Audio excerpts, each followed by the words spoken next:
اللہ سے بڑی دعائیں کی، اور نہ نگہت پہلے ہی بیچاری مار کھا کے آئی تھی اور بھوکی پیسی تھی، کمرے میں بند رہی، اسے اپنے آپ کو سمیٹ کرنا ایک کونے میں بٹھا لیا، اور کب آنکھ لگ گئی پتہ نہ چلا۔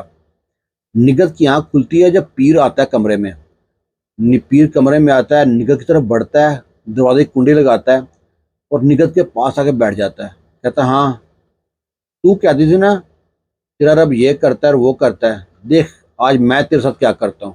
اس کا جو نقاب پورا کھینچ دیتا ہے اور کہتا ہے میں تیرا دیوانہ اس دن سے ہو گیا تھا جس دن میں تمہارے دودھیا ہاتھ دیکھے تھے، تمہارا یہ جو خوبصورت چہرہ ہے نا، یہ بشیرے کے لیے نہیں ہے، صرف یہ پیروں کے لیے ہے۔ وہ کہتی ہے اور تو کیا سمجھتی ہے، تو بانج ہے؟ تو بانج نہیں ہے، تو یہ دائی گئی تھی نا تیرے پاس، وہ دوائی جو پھکی دیتی تھی تو کھانے کے لیے، وہ پھکی اس طرح کی تھی تو یہ اولاد نہ ہو، یہ سارا میرا پلان تھا، میں چاہتا تھا کہ اگر تجھے اولاد ہو گئی تو بشیرے کا یقین ہو جائے گا اللہ پہ، اور اللہ پہ یقین ہو گیا تو لوگ ہم سے ڈریں گے نہیں، اس لیے میں یہ کرتا تھا۔ اور گاؤں کی جتنی بھی لڑکیاں ہیں، عورتیں ہیں، جب میری بات نہیں مانتی ان کو میں اس طرح ہی قابو کرتا ہوں۔ تو اکیلی ہے جس نے اتنی ضد کی ہے، ورنہ 4-6 مہینے میں میرے بستر کی زینت بن جاتی ہیں ساری عورتیں، اور گاؤں میں آدھی زیادہ میری اولاد ہے، اور تجھے بھی آج میں اپنا بچہ دوں گا۔ اس جب سنا، ساری کہانی سنی، نگہت نے اس کو مارنے کو دوڑی ہے، اس نے نگہت کو دونوں ہاتھوں سے پکڑا ہے اور پھینک دیا بستر کے اوپر۔ نگہت چیختی ہے، چلاتی ہے، بچانے کی بہت کوشش کرتی ہے، پر اپنی عزت بچا نہیں پاتی۔ 4 دن تک اس کے ساتھ ننگا ناچ چلتا رہا، اسے مارتا رہا، پیٹتا رہا، جگہ جگہ زخم کر دیے، کپڑے پھاڑ دیے۔ چوتھے دن جب اس کا شوہر بشیر آتا ہے، اپنی بیوی کی حالت دیکھتا ہے، بال بکھرے ہوئے ہیں، کپڑے پھٹے ہوئے ہیں، چہرے پہ نشان ہے، کہیں زخم ہے، کہیں سوجن ہے، وہ غصے سے دیکھتا ہے پیر صاحب کی طرف، ابھی بول نہیں والا تھا، پیر کہتا ہے بشیریا پریشان مت ہو، تو خوشیاں منا، تو باپ بننے والا ہے، چھوڑ دے زخم کو۔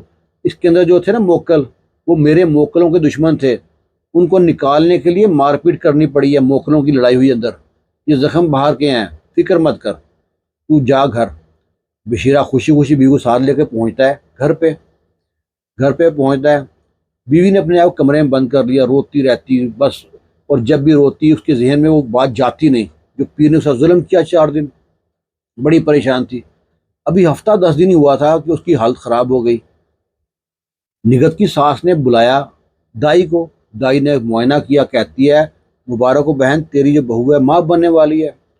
نگہت کو اتنا دکھ ہوتا ہے اپنے آپ پہ، دل کرتا ہے اس کو اندر ہی مار دوں، اور نگہت روتی ہے، اور نگہت کی ساس بڑی خوش، پورے گاؤں میں مٹھائیاں بانٹ، پیر صاحب کو مٹھائیاں بانٹ، اگر پیر صاحب بھی کرنی تھی نا، اور اس سے کہتی ہیں تو رو رہی ہے پاگل، دیکھ پیر صاحب نے تجھے کتنا کرم کیا ہے، پیر صاحب کی دعاؤں سے معجزہ ہو گیا تیرے ساتھ، تو ماں بن گئی، بس اب دعا کر کے تیرا جو بچہ ہو نا، دولت شاہ کا بچہ نہ ہو، صحیح بچہ ہو۔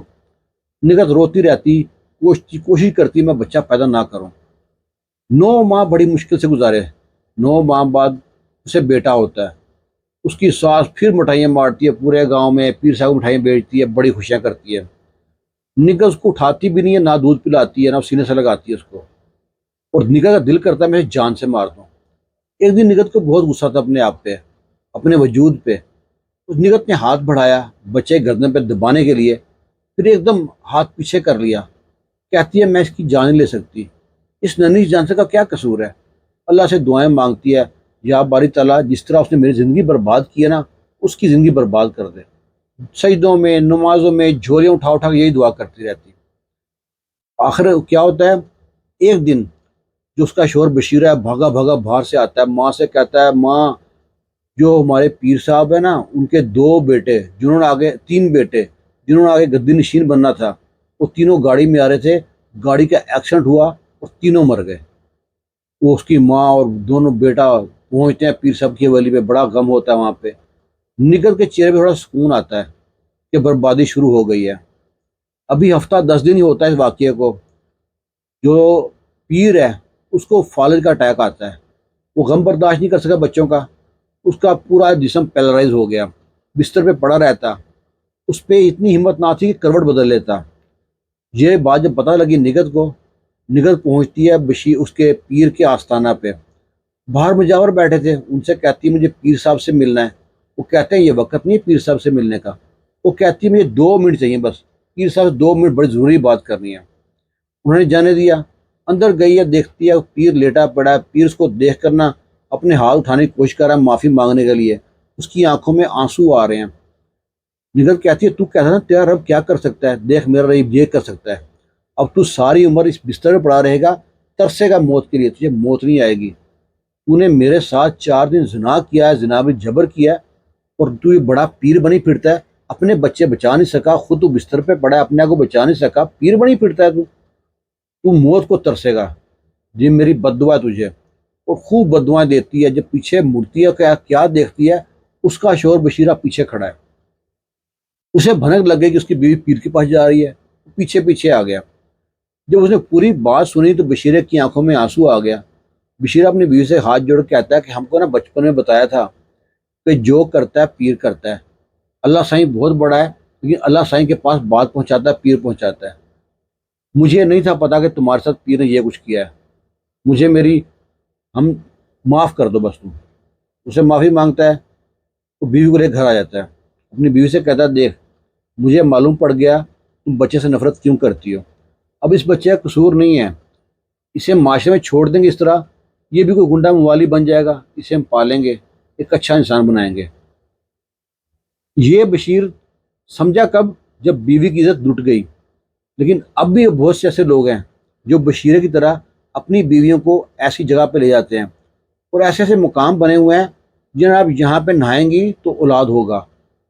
کہیں کہیں جب پیروں کے جو آستانے ہیں یہاں کے پھل کھاؤ گے، بیری کھاؤ گے تو اولاد ہوگا. بہت سی عورتیں ایسے درخت کے نیچے بیٹھ رہتی ہیں، پتا گرے گا تو اولاد ہو جائے گا.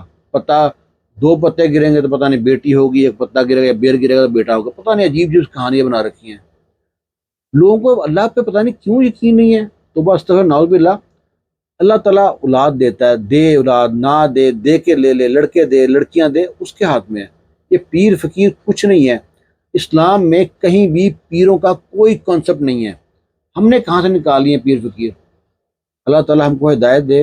دعاؤں میں جائے رکھنا. جمعہ مبارک. اللہ حافظ.